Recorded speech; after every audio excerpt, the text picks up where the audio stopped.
Hello everyone, I'm Michael Danna. Thanks so much for joining us.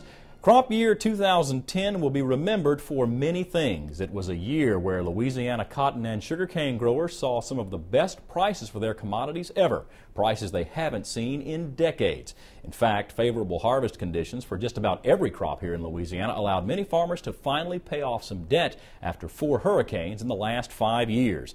Many farmers were also able to put a few dollars toward next year's crop, but if anything, 2010 will probably be most remembered for the British Petroleum oil spill, an environmental disaster Louisiana could still be feeling years, if not decades from now.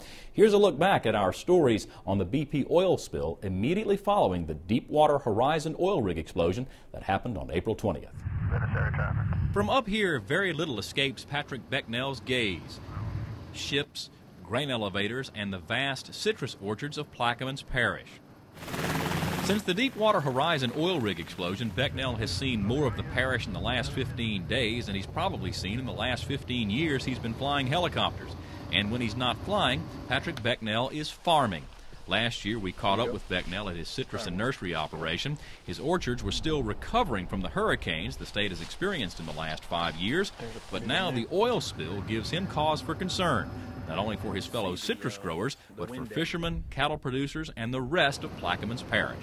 Yeah, there's nothing else for us to really do. Fishermen like Rob Canty and Ray Libre repair their boat while they wait for news that may never come. We got our equipment, but we can't go use it, you know? Canty can't use his boat because shrimping season is closed indefinitely. The mission is similar to that following Hurricane Katrina. Fly 5,000-pound bags of sand to block the flow of water. But in this effort to close 5 passes between Grand Isle and Port Fourchon, the goal is different. Inside that area, it's a breeding ground for a myriad of marine life, much of which the economy of Grand Isle is based on. And if this water from the Gulf of Mexico would continue to flow past Elmer's Island, it could bring with it thousands of gallons of crude from the Gulf oil spill. There's not a single live oyster in any of this. And right now, all we did was throw our money in the water. Yep.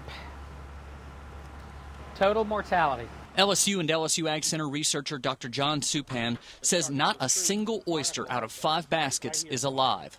This was supposed to be a $1 million crop for Falgout. I could just break down and cry to see how many years we've been waiting for this point. And we were at this point come May. And then this happens. Now, you might remember a few weeks ago, members of the Louisiana Seafood Marketing and Promotion Board traveled to New York City, where they featured Louisiana seafood.